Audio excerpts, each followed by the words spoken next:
Seorang pria sedang menggunakan lipstik merah pada bibirnya, menggambar eyeliner biru.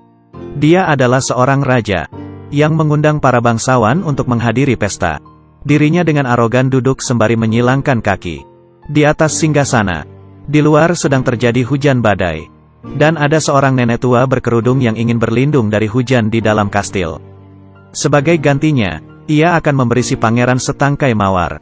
Sang raja mengambil mawar itu dari tangan si nenek tua, dan membuangnya ke lantai dengan jijik. Tubuh si nenek kemudian bersinar. Kemudian nenek itu berubah menjadi penyihir yang cantik, yang kemudian mengutuk si raja.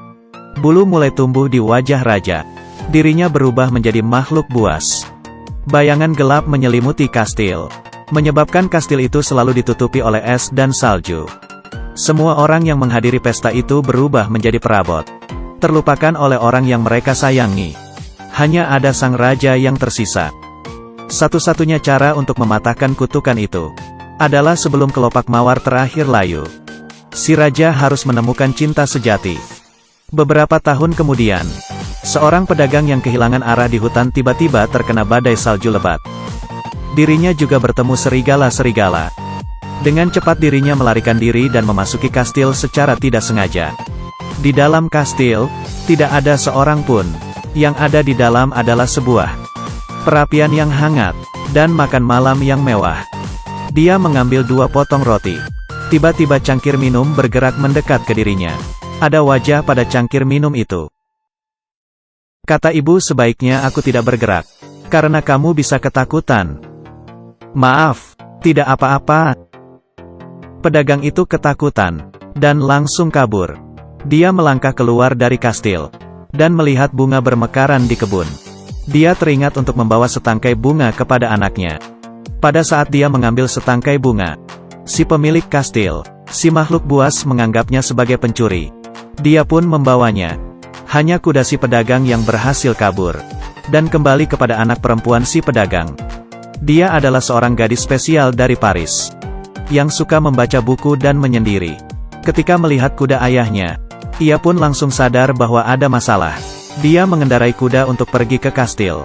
Dan pada saat memasuki kastil ia mendengar ada yang bergerak. Dia menyuruh agar segera menunjukkan diri. Tapi hanya ada tempat lilin dan jam meja yang nampak di meja. Dia mendengar suara ayahnya terbatuk. Dia menaiki tangga, dan menemukan ayahnya terkurung di ruangan yang gelap. Dia juga bertemu dengan si makhluk buas. Makhluk buas itu berjanji untuk membebaskan ayahnya. Dengan syarat dia tinggal di sini menggantikan ayahnya. Dia tahu ayahnya tidak akan setuju.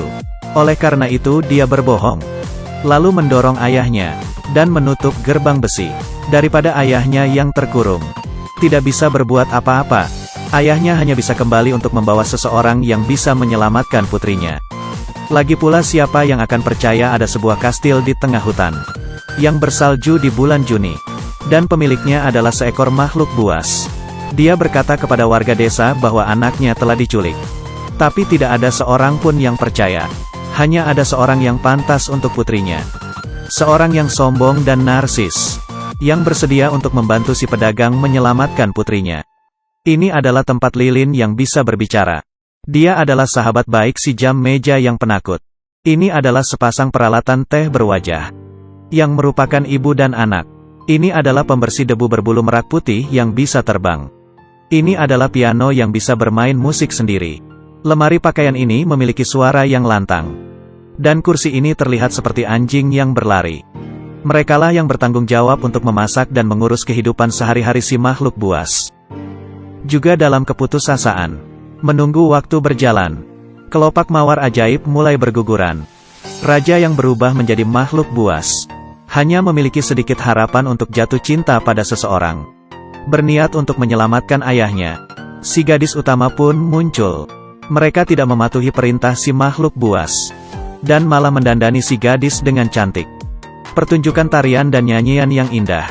Teruslah makan, sampai dirimu tidak bisa makan lagi. Lalu kita akan menyanyi dan menemanimu tidur. Si gadis yang ingin tahu pun mengunjungi berbagai sudut kastil. Melihat mawar ajaib yang ditempatkan di bawah tudung kaca. Baru saja dia menyentuh kaca penutup mawar itu, membuat si makhluk buas meraung. Apa yang kamu lakukan? Aku tidak tahu. Apa kamu tahu yang baru saja kamu lakukan? Bisa membuat kita semua mati. Pergi dari sini. Pergi. Si gadis terburu-buru mengendarai kuda keluar dari kastil. Ia pun dikejar oleh para serigala. Dan kuda yang ia kendarai tergelincir di es yang licin.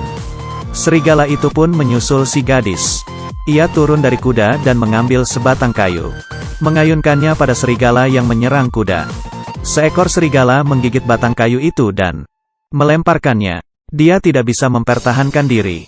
Seekor pemimpin serigala dengan luka di wajahnya menatap dirinya dan menerkamnya. Tiba-tiba si makhluk buas datang dan menjatuhkan si serigala. 3 serigala menggigit si makhluk buas, menjatuhkannya ke tanah. Makhluk buas mengusir serigala itu satu persatu. Dan sekali lagi serigala menyerang dari belakang. Dia membanting si serigala lagi. Para serigala kabur, tapi si makhluk buas ambruk ke tanah. Si gadis tidak meninggalkan makhluk buas, tapi membawanya kembali ke kastil. Makhluk buas yang sombong ini, di balik penampilannya yang buruk rupa sebenarnya baik hati. Memiliki hati yang berani, tapi pada saat si pangeran kecil, ibunya meninggal. Tidak ada yang mengajarinya cara untuk bergaul. Dan menyayangi seseorang adalah sesuatu yang didapatkan dengan cara dipelajari. Tapi si pria narsis yang ingin menyelamatkan si gadis, tidak memiliki kemampuan ini. Dia bersama ayah si gadis berkeliling hutan, tapi tidak bisa menemukan jalan masuk ke kastil. Dirinya menjadi tidak sabar. Merasa omongan si pedagang hanyalah bualan belaka. Kamu tidak mempercayai perkataanku. Mengapa kamu ikut denganku? Karena aku ingin menikahi putrimu. Kamu tidak akan pernah menikahi putriku. Si pria narsis pun marah dan mengikat ayah si gadis. Melemparnya ke pohon besar dan meninggalkannya untuk dimakan para serigala. Beruntung seorang wanita tua yang tinggal dekat sana menyelamatkannya. Si makhluk buas terbangun. Dan ternyata si gadis berada di sampingnya dan menemaninya setiap saat. Cinta tidak bisa dilihat oleh mata. Cinta hanya bisa dirasakan oleh hati. Maka mata cupid di lukisan selalu buta. Kamu tahu Shakespeare? Aku bersekolah di sekolah mahal. Makhluk buas yang mau tapi malu bangun dan membawa si gadis ke ruangan yang menyerupai perpustakaan. Ternyata si makhluk buas juga suka membaca. Setiap waktu, seiring dengan berjalannya waktu, mereka mulai saling menyukai. Membaca buku bersama, makan malam bersama, dan menikmati pemandangan danau beku yang indah. Makhluk buas memperlihatkan si gadis buku sihir yang ditinggalkan oleh si penyihir. Peta dunia yang ada di buku itu dapat membawanya kemana saja yang ia inginkan. Si gadis pergi ke loteng di mana ia menghabiskan masa kecilnya. Menemukan barang-barang tua dan sebuah pahatan mawar. Sehabis mengunjungi loteng itu, si makhluk buas menyimpulkan, ibu si gadis terinfeksi wabah penyakit. Untuk mencegah agar anaknya tidak terinfeksi juga, ayah si gadis membawa anaknya ke pedesaan. Sekarang si ayah yang telah diselamatkan oleh seorang wanita tua, mengungkap dirinya nyaris terbunuh oleh si pria narsis, yang mengikat dirinya di pohon dan meninggalkannya untuk dimakan oleh para serigala. Si pria narsis membalas dengan mengatakan bahwa si pedagang berbicara omong kosong. Tekoteh yang bisa berbicara. Makhluk buas yang tinggal di kastil. Sudah pasti si pedagang sudah gila. Si gadis melihat melalui kaca ajaib. Susah sekali untuk melihat wajah ayahnya. Si makhluk buas memberikan si gadis kaca ajaib itu, dan menyuruhnya bergegas menolong ayahnya. Ia telah jatuh cinta dengan si gadis. Mengetahui cinta tidaklah egois.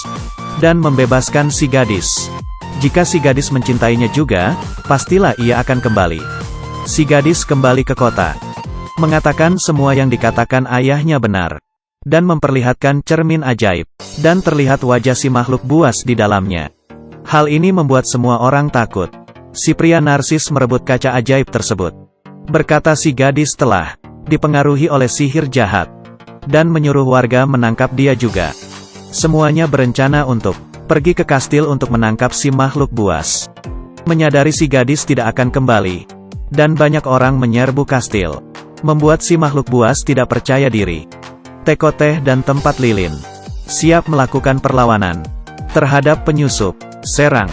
Semua meja, kursi dan perabotan bergerak.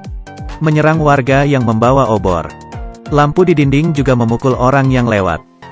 Buku-buku beterbangan, dan baju warna-warni menyembur keluar, mendandani para penyusup, dan menakuti mereka. Tekoteh menyemprotkan air panas dan jam meja menggunakan jarum sebagai pedang. Piano menyeruduk kerumunan warga, membuat warga mental kesana kemari. Dia dan lemari adalah sepasang kekasih. Lihat lemari, aku akan menyanyi.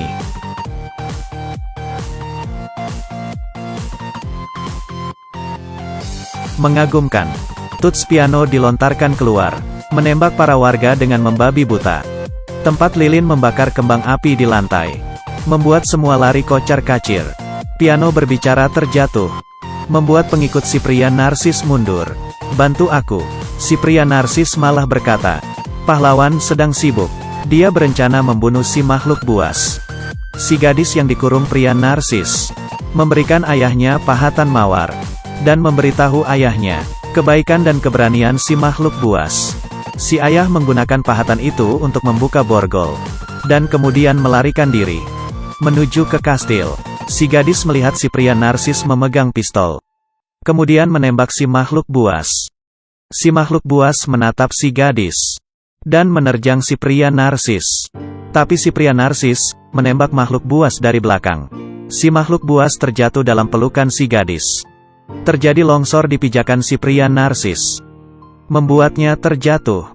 Kelopak terakhir bunga mawar ajaib pun jatuh ke tanah, dirubah menjadi tempat lilin oleh sihir. Lemari, tekoteh dan cangkir teh berkumpul, merasa sudah tidak ada harapan lagi. Mereka akan menjadi perabotan untuk selamanya. Keajaiban, muncullah.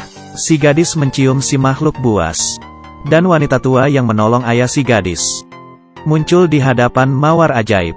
Dia hanya berpura-pura menjadi wanita tua. Dengan lambaian tangannya, bunga mawar itu segar kembali. Kelopak mawar mengelilingi si makhluk buas. Dia kembali menjadi seorang pangeran. Sinar matahari menyinari kastil. Para perabot sudah kembali menjadi manusia. Mereka pun berdansa bersama, karena cinta dunia menjadi lebih indah.